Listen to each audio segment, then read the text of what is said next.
Everybody, this is Mariah Seacrest Comer. I am your personal trainer, your yoga instructor, the one who is trying to get the lighting right because I'm coming out a little bit washed out here. Let me try to fix this. And your curator of all things related to self-care for the overworked entrepreneur. I am glad you are here. Tonight we are talking about when you hit a wall in your business. So the best process for getting unstuck. So this is an important one because as entrepreneurs, there are so many opportunities lurking at every corner for you to get stuck, whether it's deciding what industry you want to really zone in on, or whether it's something specific like what time of day do I post my tweets. There's such a broad range of things that we cover as entrepreneurs that there's always that chance here that lighting is better. There's always that chance that we're gonna get stuck just because we've got so much breadth to what we do.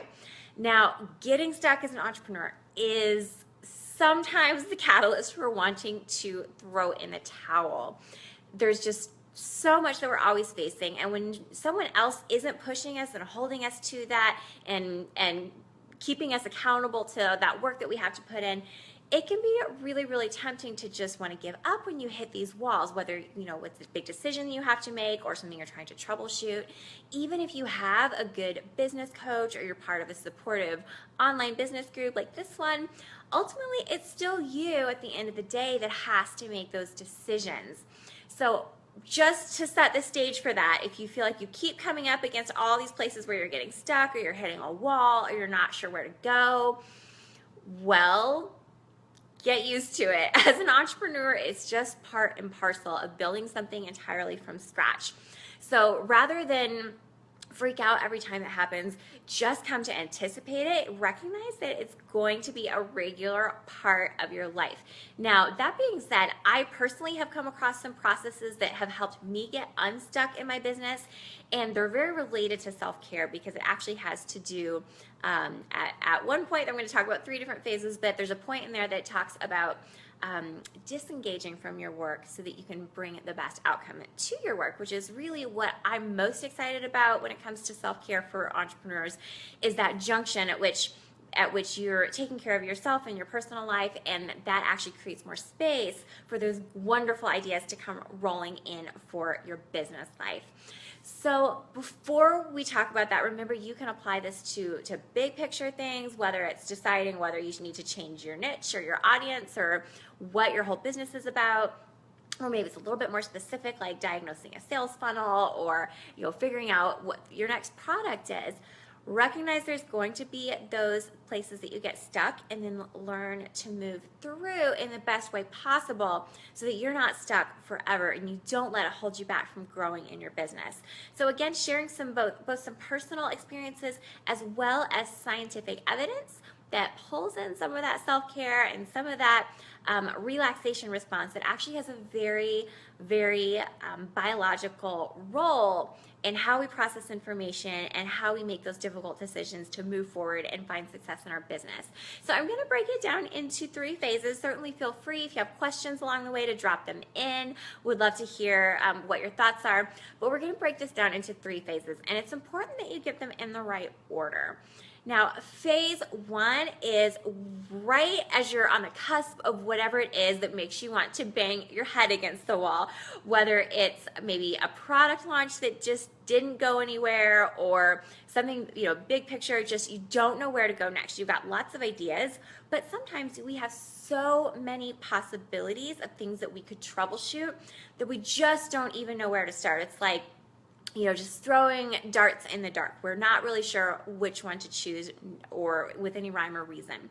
So when you're in that state, I'm going to recommend that you start hashing through it. You start with the left brain phase. You're going to start writing your pros and cons list. You're going to write down every scenario that you can think of to troubleshoot, and you're going to feel overwhelmed at this point because you're not sure which one. There's so many different things you could try.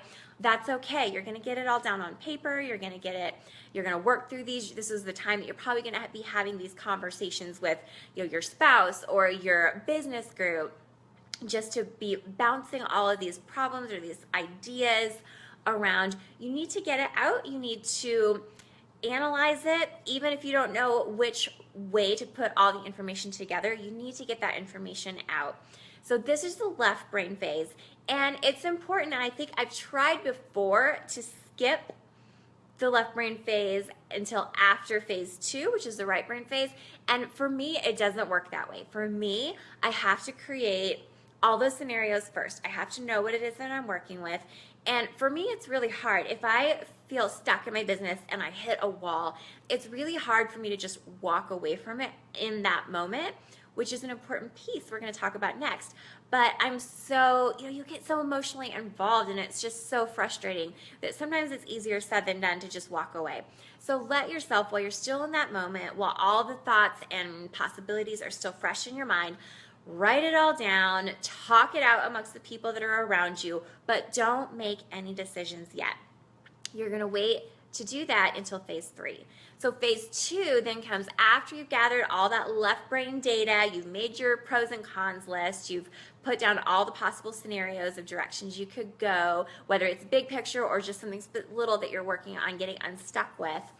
And then phase 2 is the right brain phase, and there's a lot of scientific evidence, the psychology research really supports this, behind letting it all go, enabling enough white space in your schedule and in your brain to be in creative mode, or what is called mind-wandering mode. I think there's a real specific site, and I'm not a psychologist, this is just gathering from the research, curating from what some of the research is suggesting, is that this is time that your mind can be thinking and formulating thoughts that are, I think the official term is task unrelated.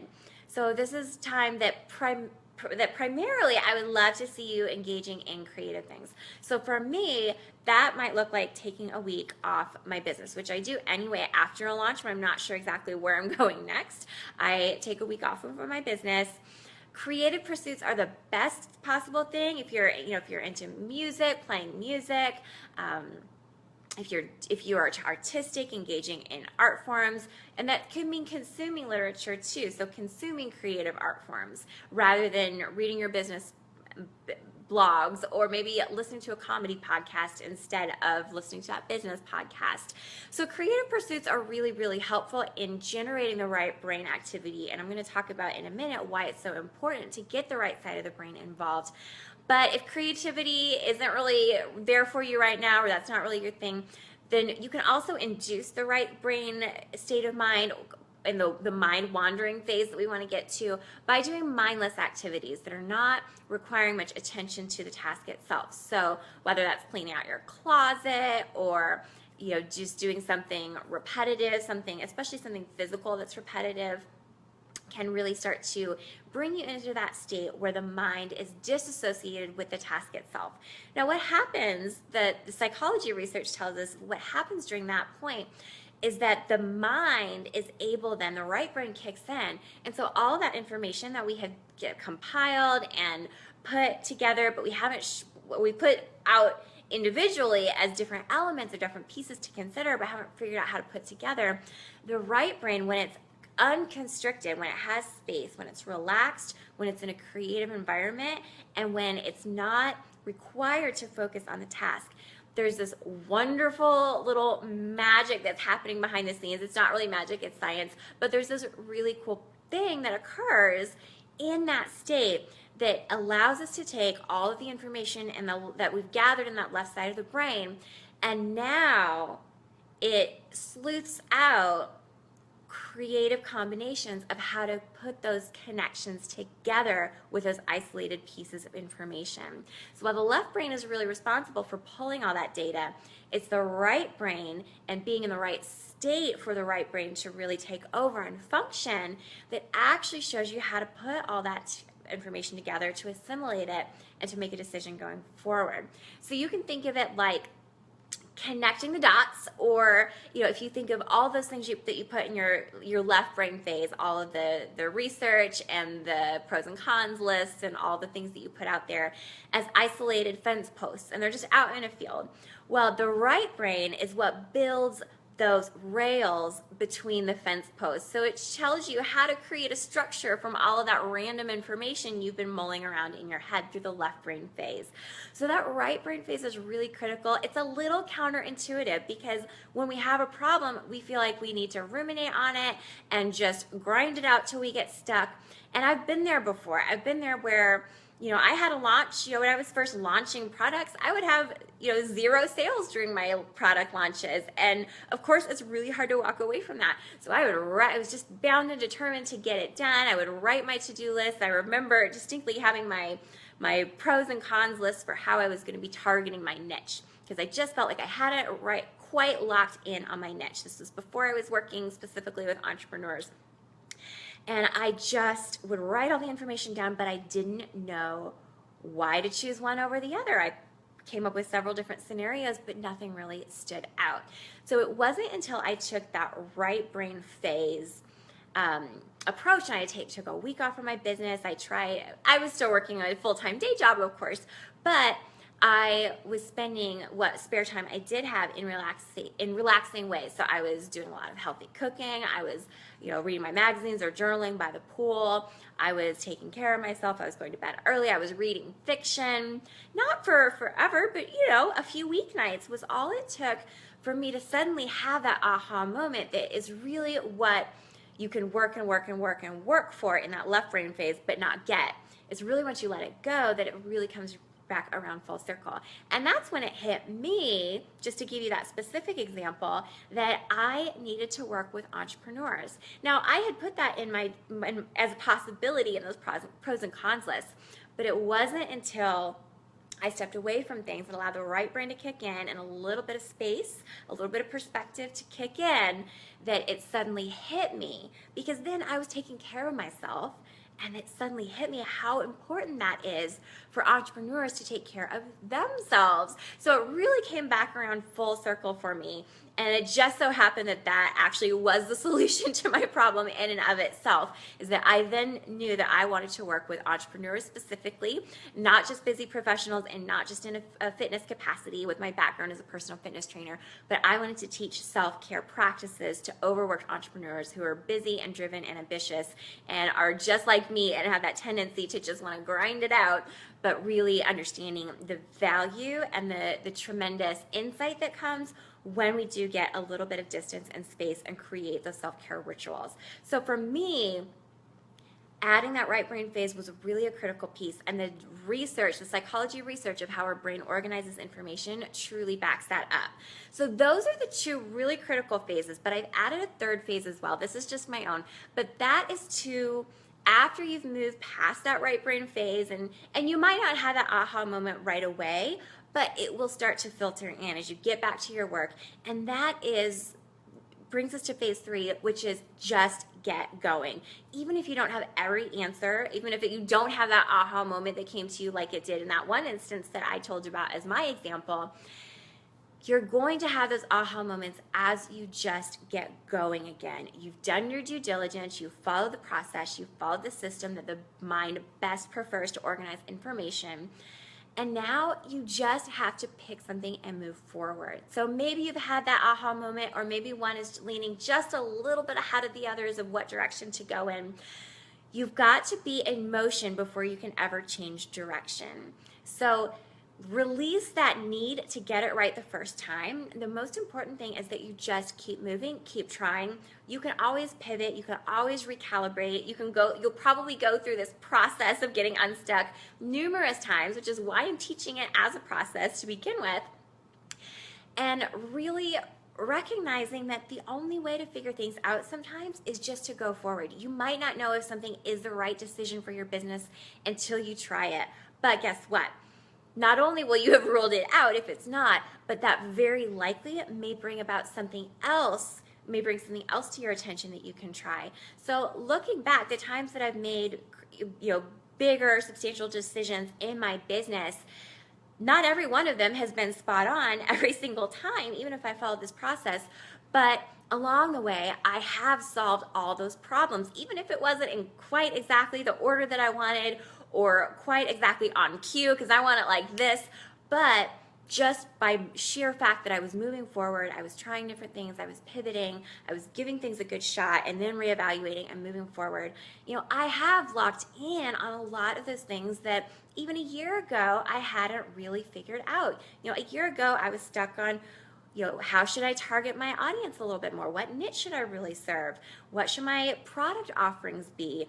And those have just become evident. What's the best way for me to offer my products to people? So the solutions to those things have come about over time because I've stayed in motion.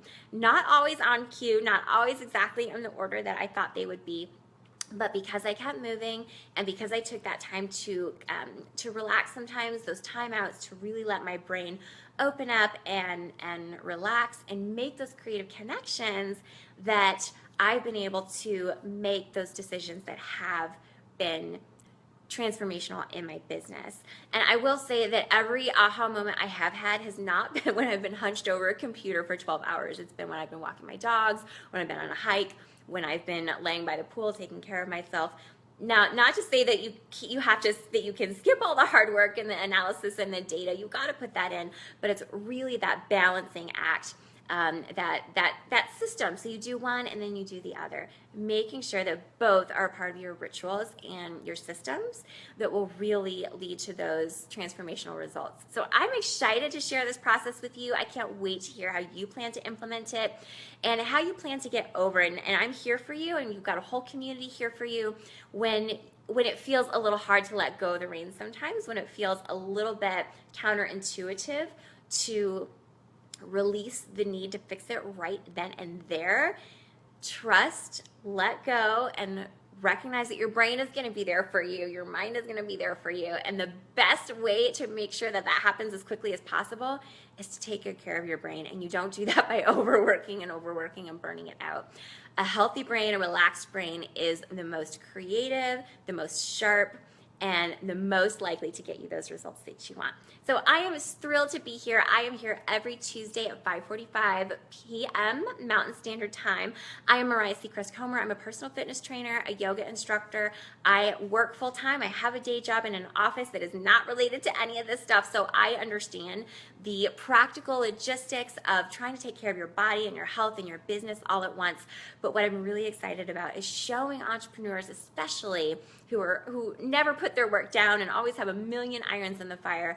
I love showing them the connections, the intersection between their personal and their professional business lives, how when you take care of one, the other one really, really is enhanced, particularly when you take care of yourself, your body, your health. Everything on your ambition and to-do list and everything in that sphere and that universe actually gets better. If you would like to learn more, I would love to share my top 10 self-care strategies for entrepreneurs. These are geared specifically for entrepreneurs who do work full-time day jobs, but it's absolutely applicable to any entrepreneur because, let's face it, when you run your own business, you never turn it off. So it's really, really critical that you learn how to create those self-care rituals. Super practical. Again, I don't have time for fluff. I work many, many hours a week, and I've got, just like you, families and businesses and homes to take care of. So really, really practical strategies. You can find that self-care guide at elevateselfcare.com. Or you can click, if you're watching this from the Elevate Mobile Fitness Facebook page, you can click on the banner above the video. It will give you that link as well. Once you do that, you'll also be invited to join the Elevate Entrepreneur community, which is a community specifically devoted to your personal life as an entrepreneur, and more specifically your mental and physical health, so that you can have as much energy as possible to devote to all those things that are important to you. So I hope you join that community. You'll get that invitation as soon as you download that free self-care guide. And once you do that, I really hope you'll introduce yourself. I'd love to learn more about your business. I'd love to learn more about your day job if you have one.